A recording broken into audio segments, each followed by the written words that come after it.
आज भी भाटिया साहब उसी एक्साइटमेंट के साथ जूते डाल रहे हैं। बैडमिंटन खेलने की फुल तैयारी हो रही है और दिमाग में गाना चल रहा है कि कंधों से मिलते हैं कदमे, कदमों से कदम मिलते हैं। भाटिया साहब जब बैडमिंटन खेलते हैं तो दिल दुश्मन के हिलते हैं और इसी एक रोमांच के साथ, इसी एक एक्साइटमेंट के साथ जूते के फीते ज़ोरदार तरीके से बांध रहे हैं और ये सोच रहे हैं कि आज दुश्मन टीम पे तो कहर बन के टूटेंगे और एकदम बढ़िया फ्राइडे वाली फीलिंग के साथ। लेकिन ये क्या देख लिया भाटिया साहब ने कि इनके होश उड़ गए।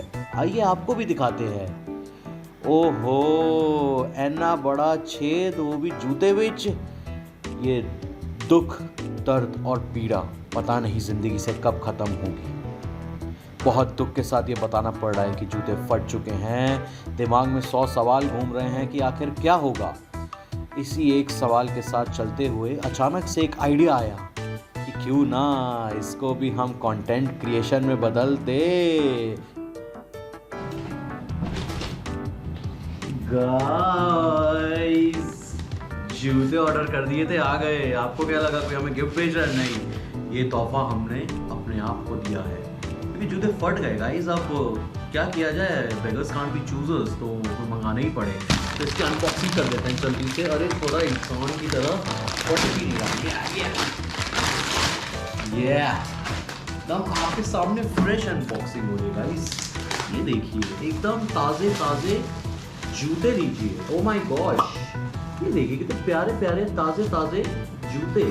और मतलब मैंने पता है क्या सोचा कि मैं अगर ये वीडियो बना रहा हूँ, मतलब वीडियो मैंने बनाने का सोचा नहीं था, बट क्योंकि जूते वो फट गए, अब जूते नए लेने थे, तो मैंने कहा क्यों ना कुछ कंटेंट रिट्रीव किया जाए इनमें से। तो आप ये नोटिस कर रहे होंगे कि वही सेम जूते हैं, बस कलर पैटर्न अलग है। वो जूता मैंने आज से 1-1.5 साल पहले लिया था। वो जूता बस ऐसी टाइम पास खेलने कूदने वाला होता है ना, प्रोफेशनली टाइम पास खेलने कूदने वाला। तो वो जूता कुछ 1100-1200 रुपये का था। सेम यही जूता गाइस 1.5 साल बाद पता है कितने का मिला, आप सोच भी नहीं सकते। मैं बिल अटैच कर दूंगा इसके साथ। वो था 777 रुपीज़ का, मतलब ये ऐसे कुछ था 739 या 777 रुपीज़ का गाइस, एकदम सेम। अब पता है क्या मेरे दिमाग में क्या था कि मैं लूँगा ज़रा कुछ नाइकी वाइकी के जूते लूँगा, क्योंकि यार ऑब्वियसली एक समाज में रहना है, सोशल स्टेटस ये वो सही। पर फिर मैंने दिमाग लगाया कि जब मेरे पास एक जोड़ी शूज़ है, मतलब इनके अलावा एक स्पोर्ट शूज़ है मेरे पास, जो कि मैं बैडमिंटन खेलने में यूज़ नहीं करता। मुझे ये जूते चाहिए थे सिर्फ बैडमिंटन ही खेलने के लिए। तो मैंने कहा कि जब बैडमिंटन ही खेलना है तो क्यों ना वही जूते मंगा लिए जाए। मैंने पहले वही सोचा था कि सेम जूते मंगा लेता हूँ, इतना तो यही सोचा मैंने। अब फिर मैंने कहा कि अरे वाह, ये वाले जूते का कलर कॉम्बिनेशन काफ़ी अच्छा, मतलब एक स्टैंडर्ड कलर कॉम्बिनेशन है, ठीक है। तो मैंने कहा फिर यही मंगा लेता हूँ। अब ढूंढते ढूंढते जब मैं सबसे पहली बार फ्लिपकार्ट से मंगाया तो फ्लिपकार्ट पे देखा, तो अगर आप स्पोर्ट शूज़ डालोगे ना तो सबसे पहले आपके पास महंगे जूते एकदम अल्टीमेट कैटेगरी होती है, उसमें एक्सट्रीम, या तो एकदम सस्ते जो 555 के हैं, और या फिर थोड़े से महंगे जो 4295 के हैं। तो अब जिसको बहुत महंगा नहीं और बहुत सस्ता ही लेना, कहीं बीच में रखना है, तो हमारे ऐसे लोग कहाँ जाएंगे। फिर मैंने थोड़ी और रिसर्च करी। मैंने कहा क्यों ना इस पर कुछ दिमाग लगा के कंटेंट बनाया जाए, क्योंकि गाइस शूज़ मेरे को बहुत ज़्यादा पसंद है, मतलब बहुत ज़्यादा। मतलब ऐसा होता है कि अगर मैं कभी कोई मेरे को गिफ्ट करता है, कुछ करना चाहता भी हो, तो वो मेरे को स्नीकर्स गिफ्ट कर दे। ओह, टॉपिक पता चल गया क्या आप लोग को? जूता करेगा राज, इसका भी एक सीक्रेट है गाइस। ये जूता करेगा राज का मैं आपको स्टोरी सुनाऊंगा, बट आज मैं नोट्स बना के लाया हूँ कि आपने देखा होगा आजकल स्नीकर्स को लेके काफ़ी ज़्यादा क्रेज चल रहा है। मतलब लोग बाग करोड़ों करोड़ों खर्चा कर रहे हैं स्नीकर्स पे। अगर मैं अभी आपको बता दूं ना कि वर्ल्ड का सबसे महंगा जूता जो स्नीकर्स है वो कितने का है, तो मेरी सुन के तो टाइटन फिश हो गई थी। वो है $2 मिलियन का। $2 मिलियन समझ गए ना, 16 करोड़ रुपए। No, God, please, no, no! और उसका नाम भी है, मतलब स्पेशल नाम था, तो मैंने कहा लिख लेता हूँ, social gold ओवो into air Jordan, 2 million का। और वो जूता ऐसा है कि वो आप नहीं पहन सकते क्योंकि वो गोल्ड का बना हुआ है। अब ये तो दुबई वाली बात हो गई ना कि इसके हर चीज़ में गोल्ड डाल दो, प्लेन गोल्ड, टॉयलेट गोल्ड, गाड़ी गोल्ड, ट्रेन गोल्ड, सब कुछ गोल्ड का। लेकिन अगर हम बात करें जो सेकंड सबसे महंगा जूता है ना गाइस, वो पहना हुआ जूता है, और वो जो रीसेल हुआ ना उसका, दैट वाज $1.8 मिलियन। 14 करोड़ रुपए का जूता, वो भी पहना हुआ। उतरन शो आता था, मुझे मतलब पता चला उतरन का, और वो जूता पहना था कान्ये वेस्ट ने 2008 में गाइस, जब उसने अपना सबसे पहला Yeezy लॉन्च किया था, और उस जूते का नाम है Kanye West Nike air Yeezy 1 prototype. तो मतलब आप सोच रहे हो 14 करोड़ का जूता, उसका रीसेल वैल्यू है 14 करोड़, वो बिक चुका है भाई, इतना महंगा जूता। और मतलब देखा जाए तो जो पूरी ये इंडस्ट्री है, स्नीकर्स इंडस्ट्री, इसमें दीवाने हैं लोग। मतलब अल्टीमेट $79 बिलियन की इंडस्ट्री है ये आज, जो कि $120 बिलियन की हो जाएगी 2026 में। और उसके बाद इंडिया का जो अभी इंडिया में जो भी सीन चल रहा है, 1000 से ज़्यादा रीसेलर्स हैं इंडिया में, और कितना है $300 मिलियन है इंडियन मार्केट स्नीकर्स में। तो मतलब ये क्रेजी है डूड। मतलब आप एक स्नीकर, एक जूते को, और पता है जितने भी ये स्नीकर कलेक्टर्स होते हैं ना, ये शायद कभी, मतलब इनका कितने जूते हैं, लाइक से जैसे डीजे खालिद है, वो वन ऑफ द मोस्ट, मतलब हाईएस्ट जोड़ी जूते हैं उसका, अराउंड 10 to 12,000 जूते हैं, मतलब पेयर्स ऑफ शूज हैं उसके पास। Oh my God! Wow! तो उसमें से वो खुद, मैं अभी उसका इंटरव्यू ही देख रहा था, उसमें कहता है मैंने इन जूतों में से हार्डली 10-12 जूते पहने होंगे। मतलब उसके अलावा उसने और कोई ऐसा शू ही नहीं है जो पहना हो, मतलब बाकी सब ऐसी शोकेस के लिए रखे हुए हैं। मतलब उसने ना घर में ही म्यूजियम बना रखा है। तो जैसे ये डीजे खालिद हो गया, कान्ये वेस्ट हो गया, काइली जेनर हो गई, मार्क वेलबर्ग हो गया, इन लोगों के पास जो इनके जो जूतों के कलेक्शन का ही वैल्यूएशन अराउंड, मतलब समवेयर बिटवीन $2 to $10 मिलियन है। मतलब आप सोच सकते हो कि इतना पैसा खर्चा हो रहा है जूतों पे। इंडिया भी कहीं पीछे नहीं है। इंडिया में अगर आप अलग अलग सेलिब्रिटीज़ को लो, सबसे ज़्यादा बादशाह हो गया, दिलजीत हो गया, अपना रणविजय सिन्हा हो गया, आनंद आहूजा हो गया गाइस, वो अपनी शादी में स्नीकर पहन के आया था। मतलब मेरी मम्मी कह रही थी कि ब्रो क्या कूल लग रहा है यार, मेरी शादी में जूती उती नहीं, स्नीकर पहन के घूमूंगा। वो अपनी वो साली की शादी हुई तो उसमें भी सब स्नीकर्स पहन के घूम रहे हैं। मतलब कल्चर है, उसका एक अपना ब्रांड है गाइस, वेज नॉन वेज करके।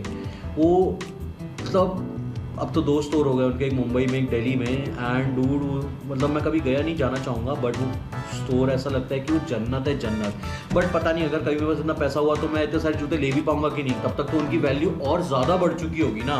तो मतलब मैं ये सोच रहा था कि आखिर ये इतना वैल्यू क्यों है जूतों का, मतलब क्या ऐसा सिस्टम बना, क्या ऐसा। मतलब पहली बार जब आप देखेंगे तो एयर जॉर्डन जब आए थे, दैट वाज बैक इन 1985, जब माइकल जॉर्डन अपने पीक पे था, उसने नाइकी के साथ डील क्रैक की थी। तब उसको शायद $60-70 हज़ार का एक कॉन्ट्रैक्ट मिला था, और उसी एक साल में नाइकी ने पता है कितने मिलियन डॉलर के जूते बेचे थे? $8 मिलियन के शूज़ बेच दिए थे उन्होंने। मतलब आप सोच सकते हो कि मतलब, और आज के टाइम में अगर आप वो एयर जॉर्डन 1 खरीदने जाओगे, वो ऑब्वियसली वो ओरिजिनल तो नहीं मिलेगा, बट अगर आप एयर जॉर्डन 1 माइकल जॉर्डन का साइन किया हुआ भी, क्योंकि भाई वो साइन वाइन भी तो करके देता है ना, अगर वो साइन किया हुआ आप लेने जाओगे ना, इंडियन वैल्यू में पता है उसकी कितनी है? 21 लाख रुपीस। तेरा घर जाएगा इसमें, तेरा घर इसमें चले जाएगा पूरा। एंड अब मैं मतलब डिकोड करना चाहता हूँ कि स्नीकर कल्चर इंडिया में इतना क्यों पनप रहा है गाइस। तो एक तो इसके सबसे पहला जो रीज़न है दैट इज़ वो लिमिटेड नंबर्स में ही रिलीज़ करते हैं। मान लो उन्होंने कोई भी अपना एक नया जूता, स्नीकर, एयर जॉर्डन, किसी के साथ, डेयर के साथ कभी उनका एक जूता आया था। डेयर एक बहुत बड़ा ब्रांड है। वो जूता आज के टाइम में अगर आप मार्केट में ढूंढने जाओगे तो नहीं मिलेगा, मिलेगा अभी तो रीसेलर के पास, वो 9 लाख रुपए का मिल रहा है। ठीक है, तो लिमिटेड, किसी भी चीज़ को आप लिमिट कर दोगे ना मार्केट में तो उसकी डिमांड शूटअप करेगी। अब अगर मुझे पता है कि दुनिया में 100 ही गाड़ी बननी है, तो 100 गाड़ियों की अगर वो चाहे नैनो क्यों ना हो, 1 लाख की नैनो अगर 100 बननी हुई है ना दुनिया में, आखिरी 100 गाड़ियाँ दुनिया में, तो उस नैनो की वैल्यू भी 1 करोड़ से ज़्यादा की हो जाएगी। तो कोई भी चीज़ मार्केट, मतलब ये मार्केट का रूल है, अगर आप कोई भी चीज़ डिमांड कम कर दोगे, सप्लाई कम कर दोगे, तो डिमांड अपने आप ऐसे बढ़ती जाएगी, बढ़ती गई। मतलब इंडिया में ही इतने सारे स्नीकर हेड्स हैं, मैं इनके वीडियो देखता रहता हूँ, और इनके पास कलेक्शन है लुई विटॉन के शूज़, एडिडास के शूज़, शूज़ नहीं, स्नीकर्स, नाइकी के स्नीकर्स, और ये मतलब खरीद लेते हैं। इनका मतलब अरे ब्रो यार वो वाला जूता बड़ा अच्छा लग रहा है, हाँ 2 लाख रुपए का, या I'll transfer to, मतलब $2-2 हज़ार तो इनके लिए आम बात है कि अच्छा ये नया है, ये इतना अच्छा प्रेस्टीजियस, चाहे वो उस जूते को पहनेंगे ही नहीं कभी, वो बस एक शोकेस में रखा रहेगा, बट होना चाहिए उनके पास, वो स्टेटस सिंबल हो जाता है। और नंबर 2 जो इसका रीज़न है वो होता है एक्सेसिबिलिटी बढ़ गई ना। आप लाइफ में किसी भी चीज़ की एक्सेसिबिलिटी बढ़ जाएगी तो उसकी मतलब डिमांड भी बढ़ जाएगी, सप्लाई भी बढ़ जाएगी। तो जब से हमारे पास सोशल मीडिया का एक तूफान गिरा है और एक यूपीआई ट्रांजैक्शंस की एक्सेस मिली है, वाह मोदी जी वाह वाह, तो सब चीज़ बहुत कन्वीनियंट हो गई। मैंने ये जूता इंस्टाग्राम पे देखा, मुझे पसंद आया, मैंने उसको मैसेज किया जो रीसेलर है, उसने मुझे अपना QR कोड भेज दिया, नंबर बता दिया, मैंने पैसे ट्रांसफ़र कर दिए, वो जूता मेरे पास आ गया। तो देखो कितना सिंपल हो गया। पहले आप क्या करते थे, पहले आप जाते थे 100 दुकानों में जाओगे, पूछोगे भैया ये वाला मॉडल है या ये वाला मैंने सुना। वो भी ऐसा नहीं कि आप अपना फ़ोन दिखा रहे हो, आप न्यूज़पेपर का कटिंग दिखा रहे होते थे कि भैया ये वाला जूता चाहिए, ये वाला नहीं भैया, वो तो 4 दुकान छोड़ के मिला। और आप 4 दुकान छोड़ के जाते थे तो पहले कितना टफ था। मैं खुद जाता था यार शूज़ लेने, मैं कितने सालों से शूज़ लेने नहीं गया हूँ। क्यों? क्योंकि आ गया ना ऑनलाइन। और इनफैक्ट ये जो जैसे फ्लिपकार्ट हो गया और अमेजन हो गया, इन पे सस्ते भी तो मिल जाते हैं ना कितने। आप स्टोर में जाओ, वहाँ पे आपको महंगा मिल रहा होगा, आप यहाँ पे देखोगे तो आपको सस्ता मिलेगा। तो जो नंबर 2 पॉइंट है, सोशल मीडिया एक्सेसिबिलिटी और यूपीआई ट्रांजैक्शन ने सब कुछ ईज आउट कर दिया। Number 3 modern stamps. मतलब ऑब्वियसली सबको कुछ ना कुछ कलेक्ट करने की आदत हुआ करती थी पहले। ज़्यादातर लोग स्टैम्प्स करते थे, कुछ लोग कॉइन्स करते थे। तो ये आज के टाइम का स्टैम्प्स है। क्यों? क्योंकि स्टैम्प अब यूज़ होना बंद हो गया ना, तो लोगों को कुछ तो कलेक्ट करना था। तो उन्होंने क्या सोचा कि चल जूते ही कलेक्ट करना शुरू करते हैं। जूते, मेरे को कौन बता रहा था कि रणविजय सिंह के पास कम से कम 3000 जोड़ी जूते हैं। 3000 जोड़ी जूते गाइस, मेरे पास 5 हैं। उसमें से भी एक फट गया था तो अभी एक मंगाया तो वो रिप्लेस हो गया। ऐसा नहीं कि 5 के 6 ही हुए, 5 के 5 ही रह गए। तो आप मतलब क्रेज देख रहे हो, तो एक कलेक्शन है, एक वो आदत है।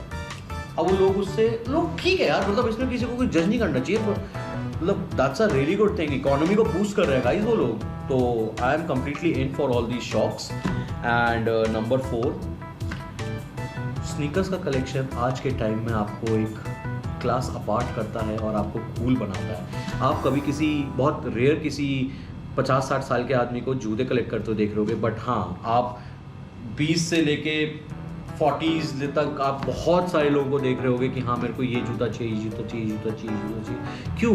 क्योंकि दैट मेक्स देम कूल। वो ट्रेंड में आ गया, तो एक ट्रेंडी चीज़ हो गई कि जैसे लुई विटॉन टाइप की कंपनी हो गई, तो वो कभी भी अपना उनका वो रूल है कि वो कभी भी सेल नहीं लगाएंगे। अगर मान लो उन्होंने 100 आइटम बनाए, 80 बिक गए, 80,000 का शूज़ 80 बिक गए और 20 नहीं बिके, तो 20 आइटम्स जला देंगे। इससे उनकी ब्रांड वैल्यू बनी रहती है, कूल बन जाते हैं वो। तो यहाँ पे वही सिस्टम है। आज आप बोल दो कि आपका डर के जूते हैं, आप भाई अगर आप स्नीकर हेड वाले सिस्टम में, इकोसिस्टम में घूम रहे होगे ना, तो आपकी इज्जत बूम ऐसे कर जाएगी। तो it's all about social status and being cool. तो मेरे को ये लगता है कि कल को अगर मेरे पास भी बहुत सारा पैसा हुआ इफरात का, तो मैं ज़रूर खरीदूँगा शूज़। एंड अभी मेरे पास 5 जोड़ी हैं, भगवान करे जल्दी से 50 हो जाए। और ये एक पनपती हुई इंडस्ट्री है गाइस। और बस और क्या, आपको अगर ये वाला वीडियो अच्छा लगा, कुछ आपको जानकारी मिली, आपने स्नीकर्स के बारे में कुछ जाना, जो इनका मार्केट अब पनप रहा है उसके बारे में जाना, तो अपने दोस्तों के साथ, मम्मी पापा भाई बहन सबके साथ शेयर करिएगा और कमेंट में डाल दीजिएगा गाइस कि हाँ भाटिया तू बेकार कर रहा है, मत किया कर ये सब काम, या फिर कुछ मोटिवेट कर दीजिएगा कि वाह क्या काम कर रहे हो, मज़ा ही आ गया, ऐसे और वीडियोस लेके आओ, मुझे बहुत अच्छा लगेगा। So thanks a lot guys, stay tuned and subscribe to WhatsApp Bhatia. Bye bye guys, jump लगा दो इसके ऊपर। ये देखो कैसे लग रहे हैं शूज, मस्त लग रहे हैं ना गाइस, मेरे को तो बहुत ही सही लग रहे हैं, कंफर्टेबल भी है। तो ये मैंने पहने तो हुए हैं, तो मेरे को तो बढ़िया लग रही है। Okay guys, bye bye, stay tuned to WhatsApp Bhatia.